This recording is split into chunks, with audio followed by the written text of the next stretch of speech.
Welcome to the Advanced Women's Health Podcast, where we empower women with the latest insights and advice on holistic health. From cutting-edge medical research to practical wellness tips, our mission is to help you thrive at every stage of life. Join us as we explore topics ranging from hormonal balance and reproductive health to nutrition and mental well-being. Whether you're seeking solutions for a specific health concern or simply want to enhance your overall wellness, you're in the right place. Let's embark on this journey to better health together. This is the Advanced Women's Health Podcast. Hello, everyone, and welcome back. I am so excited to chat today about one of the topics that I love to talk about the most.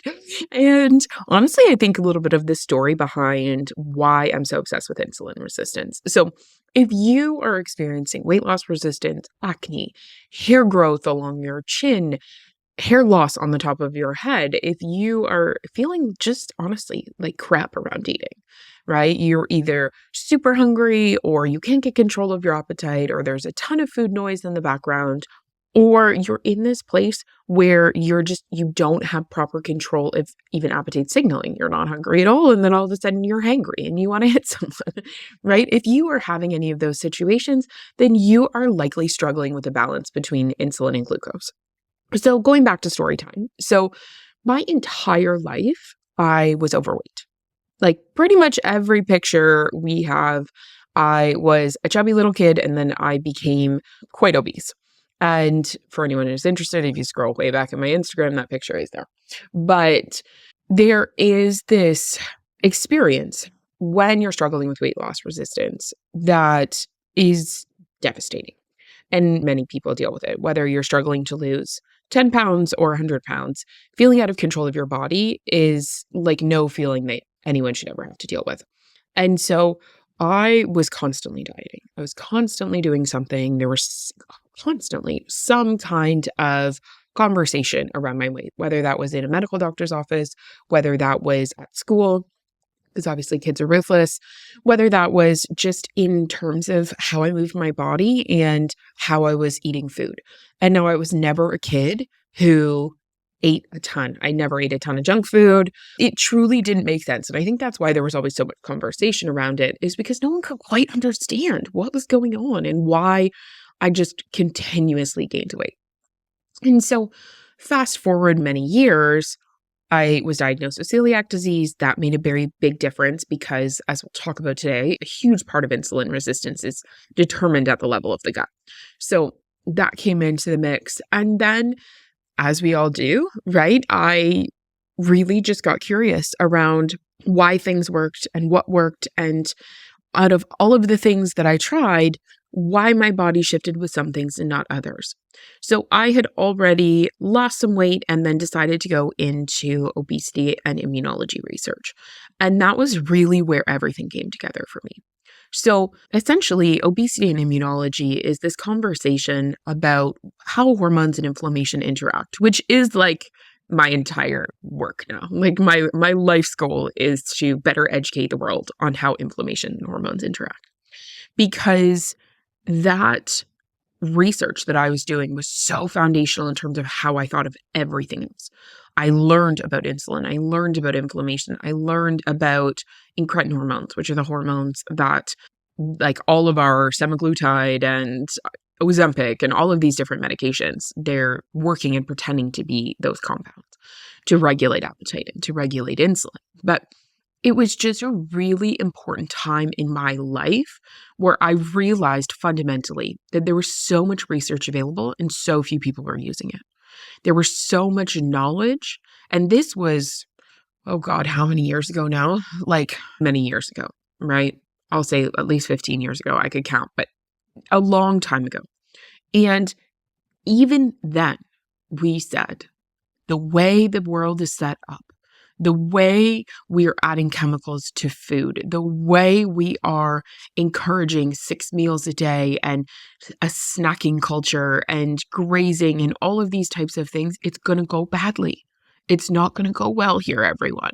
We knew that at that time. We knew we were walking into an insulin resistance bomb, and we have. So I say all of that because I think it's really important for anyone listening to this conversation and listening to what insulin is and insulin resistance is, which we're going to get into, to know that it is something that you will hear a lot more about in the coming years. It is fundamentally, though, not a situation that you can eat your way out of. And that's really important, because I never want someone to sit there feeling like I felt that if I could just figure out exactly what foods to eat, that this would all get better. It's not about that. It's a comprehensive approach, addressing inflammation, addressing the gut, addressing stress responses, right? Which is so challenging. And I want to honor that. If you do not feel at home in your body and you're stressed, then naturally it can become harder and harder for your hormones and in your inflammatory systems to work efficiently and effectively. So we get stuck in what I lovingly call a loop of dysfunction, which is where the dysfunction is causing the dysfunction. And it results in just a lot of chaos within the system. And it results, honestly, 9 times out of 10 in a professional getting involved to help you break out of that cycle. So diving in, what is insulin resistance, right? We're 5 minutes in and it's like, what is this thing? So insulin resistance. Insulin is a hormone that controls your blood sugar. So dialing back to scientific terms, insulin is released from your pancreas, okay, which is this little organ that makes enzymes and it makes hormones. So insulin is released from your pancreas in response to thinking about food, chewing food, and glucose and protein hitting your digestive tract and your absorptive system. Why is this really important? Because we have what we call the cephalic phase of digestion, which is when we think about food. And so if there's a lot of food noise, do we know that food noise is going to cause insulin resistance? No, we don't, to be clear.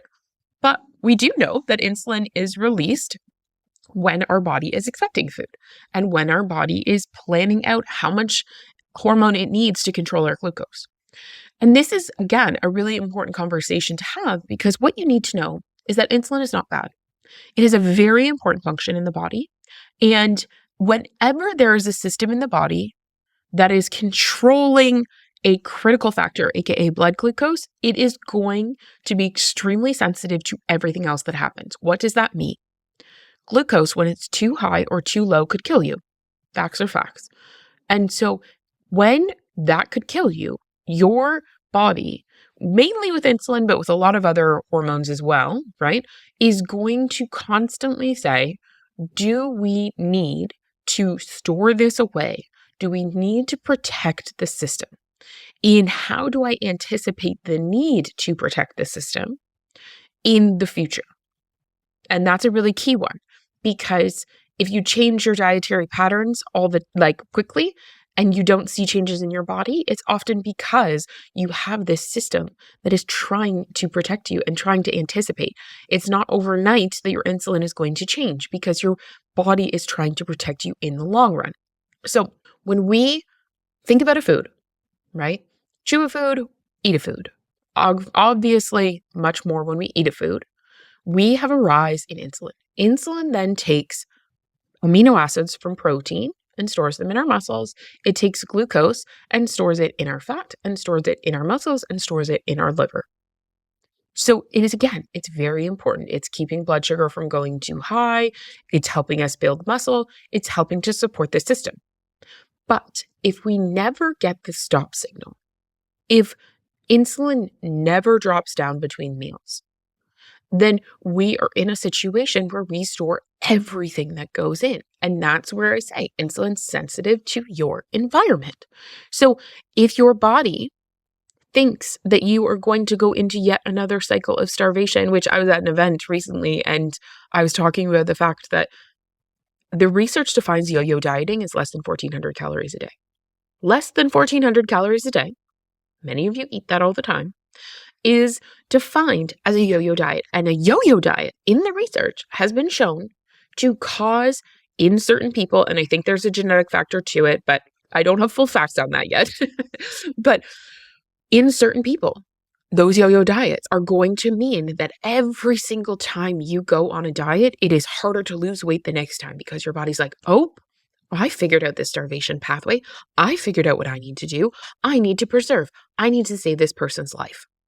So In those cases, right, when you are consistently in and out, your insulin will stay high and you will store everything you've got in order to protect you tomorrow, in order for your body to say, okay, I feel safe enough tomorrow. And so I never want someone to demonize a hormone. The reality is your body's always working for you, not against you. It's just we have to figure out why it thinks it's working for you. Like, what does it think it's doing that's so helpful? Because I don't think this is very helpful, right? And so when we're looking at that, so insulin is released with a meal and drops back down, right? Generally, as a general rule, we want to see it drop down almost to baseline levels by 2 to 3 hours. So that means you should then exist within a fasted state for a few hours before you eat again. Your body should be able to go into your fat stores, go into your muscles, go into your cells, turn things over, and then start again. And so when we're consistently snacking, when we're consistently grazing, when we're eating 6 meals a day, bodybuilder style, we are consistently raising our insulin. And therefore, we're consistently storing. But the other piece that's really important is, and the reason why I love insulin, I think more than any other hormone, should I have to choose between the hormonal children, is because whenever a system in the body is so sensitive and impacts everything, like it impacts your glucose regulation, it impacts your life, it's inevitably going to impact everything else. So when insulin is super high all of the time, because you can have this interaction between insulin and the receptors and the hormones within your skin that cause you to break out, right? That cause you to have more acne. You can have hair growth, as I mentioned on the intro. You can have skin tags. You can have aging skin. You can have challenges with water retention. Like there's a whole host of things that can happen. You can have heavy periods. Insulin's fundamentally a growth hormone. So as much as I talk about it growing fat cells, it also grows everything else, right? So it's growing your skin, right? In skin tags, it's growing your fibroids if you have them. It is growing the lining of your uterus potentially. It is growing cysts on your ovaries, right? PCOS, although that's slightly different. You get the concept, right? It's growing everything. This is also why insulin is one of the things that we manage. Not that I do any oncology work, to be clear, but there is a lot of research dedicated to the management of insulin in the growth of tumors. It is a growth hormone, everyone. It's growing the acne and the cysts on your face. It's growing your abdomen. It's growing a lot of things. And so we need to be mindful of how much growth we are triggering. And we need to always get into cycles of rest and repair and breakdown. Insulin is also a hormone that triggers a lot of inflammation in the body. It changes the way the body is able to make energy in the form of ATP in our little batteries of our cells, mitochondria. It affects everything. And this is why advanced women's health and why one of the methodologies that I use a lot is customizing everything in someone's life to their insulin and blood sugar. I always say there's only 5 to 7 causes of disease, and insulin is probably the one that I work on the most often. And it's the one that has the biggest impact because it impacts everything else. So if we go through the 5 to 7, and you'll hear this so many times here, right? Insulin and glucose regulation, the gut microbiome. We've got immune system with respect to like autoimmunity, how you respond to viruses, et cetera, et cetera. We've got liver health. We've got mitochondrial dysfunction. We've got the nervous system. We've got nutrient deficiencies. Like those are our big categories. So let's go through each of them, right? We know that the bacteria that live in your gut impact insulin in a very big way. And this is why we do so much work with antimicrobials and regulation of the gut microbes. But insulin also impacts the gut microbiome. So they get stuck in a loop of dysfunction. We've talked about the fact that insulin can increase inflammation throughout the body. So too can, again, like weight, depending on where it is, can increase inflammation in the body. There's a lot of ways inflammation and insulin are interacting. But we know when there's more inflammation, you can also have more insulin resistance. The body, it's static in the receptor. It just doesn't signal properly. Right? We get into the world of liver health. We know fatty liver is caused largely by insulin resistance. There's obviously other factors, but 75% of the world is insulin resistant and 75% of the world has fatty liver. don't think that's an accident, to be honest. So it has a huge impact. And then what happens? Liver becomes less functional. It clears less insulin. So there's more insulin in the system. Do you see what I mean, everyone?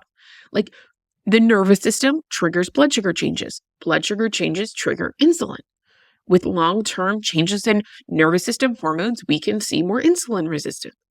And so if you can break the insulin pathway, which we do through customized dietary approaches, should you fast or should you not? Well, I can't tell you until you have blood work, right? Should you eat 3 meals a day or should you eat 6 meals a day? No one should eat 6 meals a day. Fun fact, spoiler alert. But what you need to do and what you need to eat and the amount of carbohydrates you need and all these types of things should be dictated based on testing, and testing that is not expensive, to be completely honest. So we're looking at that. But if we then customize that, if we then help someone to regulate their insulin and regulate their glucose and get them in a better space, then what happens? They have less stress from highs and lows with their blood sugar and insulin. They have less inflammation in the body. They have a better control of their gut microbiome. Their hormones are better under control. Their testosterone is in a better place. They do not have high levels of testosterone and dihydrotestosterone from insulin resistance. They do not have increases in whether it's estrogen or the sensitivity to estrogen. They don't see that. So then we see hormones in a better place. And you can just continue to roll down the system. And look, if you pretty much, like, I play this game every once in a while, I'll be like, oh, I wonder if this condition has any influence with insulin, and I'll search it. And 9 times out of 10, there is. So this is a fundamental and foundational aspect of health. It absolutely needs to be addressed in a really big way. Today's episode is brought to you by none other than Advanced Women's Health. If you are interested in diving in deeper to your health, if you are finally ready to feel like yourself, and you are finally over hearing everything's normal, everything's fine, and you want a deeper dive into your healthcare, then we are here to help you. We are currently helping patients in British Columbia and Ontario, Canada. But don't worry, if you're in another province, still reach out, get added to the wait list as we expand coast to coast. We cannot wait to work with you. Check out the show notes for more information on how to get started. So your takeaways from today is that if you are experiencing any of the symptoms I talked about, if you are feeling an absolute crash in your energy, your focus, attention 2 hours after you eat, right? You probably need to eat differently. If you have tried every diet under the sun, then you probably need a more customized approach. Facts are facts. And I could cry, honestly. I will not. But I could. How worrying and how exciting it is to have someone come in our office, and we hear this every single day, that makes a 20% change in how they eat and how they think, and they get 100% different result. And that's what happens with the power of data. That is why I pull data into Advanced Women's Health all the time, is because with data, we can answer questions, and with data, we're guessing so much less, and we're empowered so much more. And you deserve to feel empowered in your body. You deserve to feel like your body's not failing you.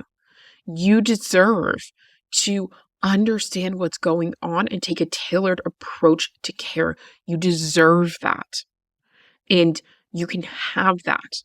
And I think that's what, again, lights me up so much about doing this work, is that is totally possible for you. So your takeaways is, 1, we need to get you a good understanding of what's going on in your body. You need to collect data. If you're experiencing those symptoms, data is the way forward to know how to customize things. 2, we're going to need to address your nervous system, but arguably much more important is your gut microbiome. They might be closer to the same. I just love working on my gut, let's be honest. I was also a probiotic researcher and don't use a lot of probiotics. Fun fact, story for another day. But it's so important that you understand that the bugs that are in your gut have a huge impact. If you take the bugs from a lean person and put them in an obese person, they'll lose weight. If you take the bugs from an obese person and put them in a lean person, they'll gain weight. Facts are facts. So if we change the bugs that are in your gut, we can change your experience of your body and your insulin and your glucose regulation and everything else. So we do that by using herbal antimicrobials, right, to get certain bacterial populations under control and to support the growth of good bugs in the gut.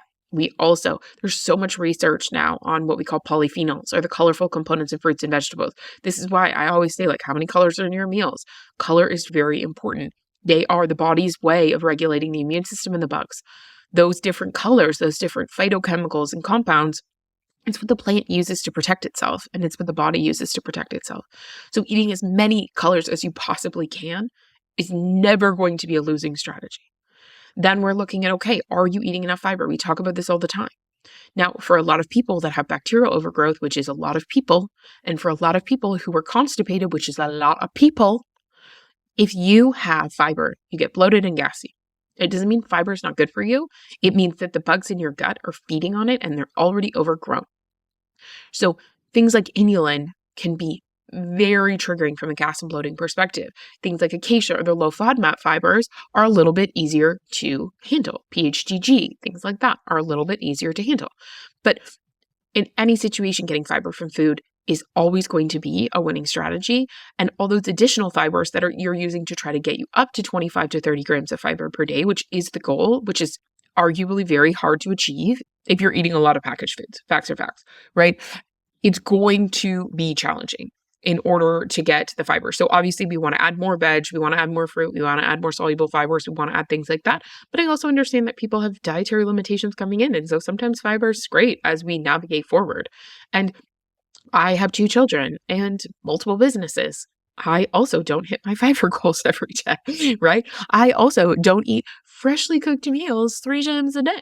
It's a reality that sometimes in different phases of life, we also need more support. So if you've taken those fibers and you've responded really negatively, that's your sign that your gut needs to be brought under control. We need some firefighting. We need some support.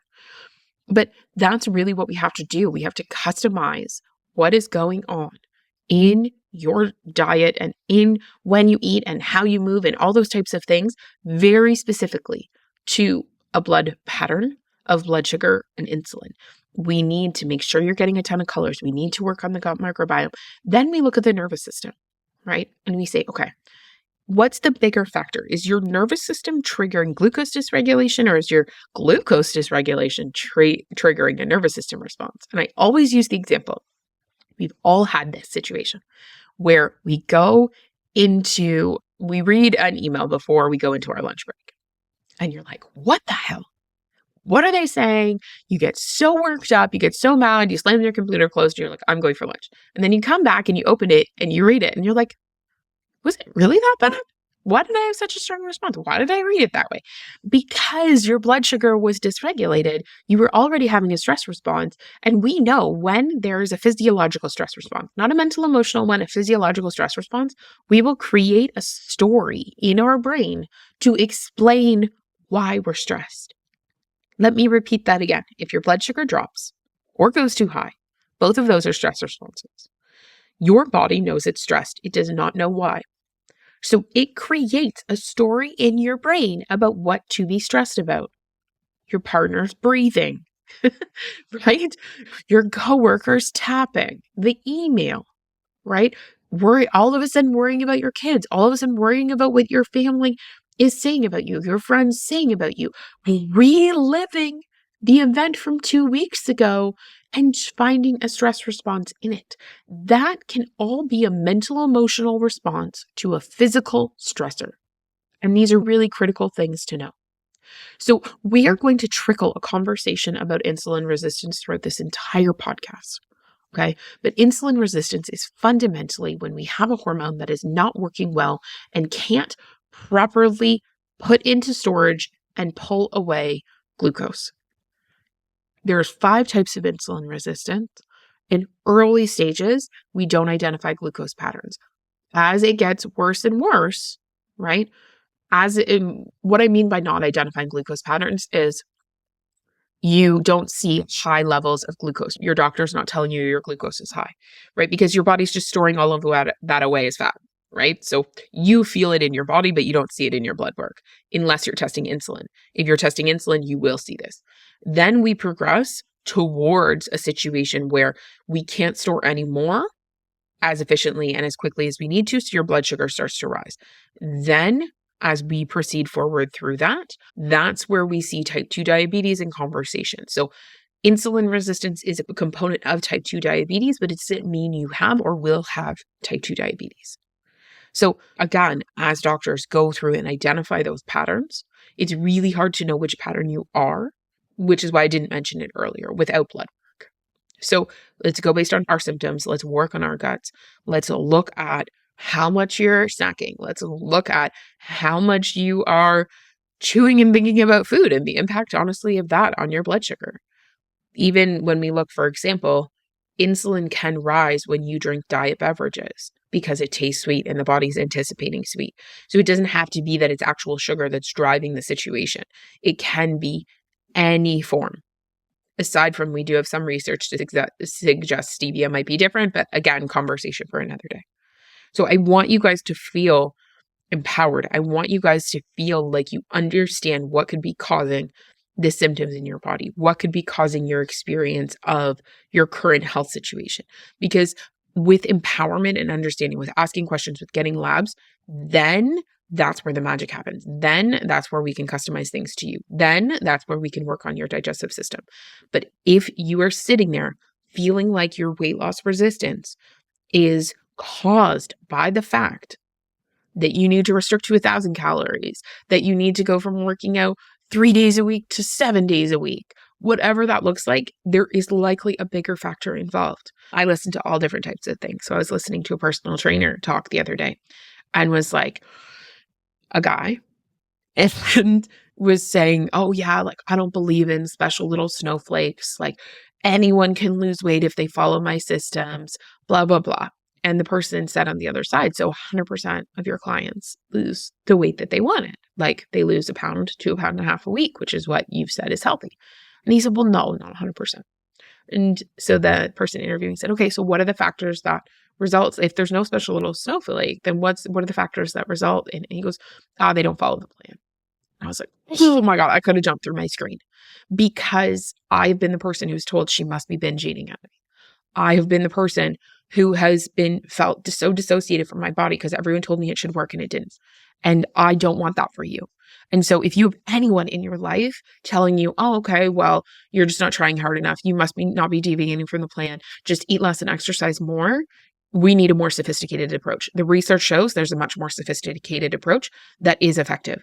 And I want that for all of you. And now, if you're also struggling and you're like, you know what, Sarah, in all honesty, I'm not following the plan. I'm overwhelmed. I'm stressed out. I have a ton of cravings, my hormones. Okay, that's also why we support all of those other things, because insulin can also relate to and be contributing to all of those other things. So that's why we treat you as a whole. But it's really important for me, and that you leave here understanding that there's underlying factors outside of just your cravings that could keep causing your cravings, to be honest, that we need to address and support holistically. And I am really passionate about doing that. I talk about this a lot in my book, Finally Lose It. I wrote that book in 2018, I guess. And the research is still sound, which is a beautiful thing to me. And I talk so much about incretin hormones and things like that before incretin hormones were sexy, which makes me very proud, to be honest. But in any situation, it's an empowering way to navigate and understand insulin signaling. If that is something you want to expand more on and you want more information, you can also always book an appointment with our team and they can do this testing and help you understand what's going on. So I will leave you with that for today. Thank you for listening. Thank you for your ears. Stay excited, stay empowered, continue to believe your body is capable of, because I promise you it is. So have a beautiful day and I'll talk to you guys soon. Thank you so much for listening. I hope that you had as much fun as we did. And if you loved today's episode, share it with a friend and leave us a review. That is how we spread this message. And that is how we are going to revolutionize healthcare in Canada for women. Have a beautiful day and be well.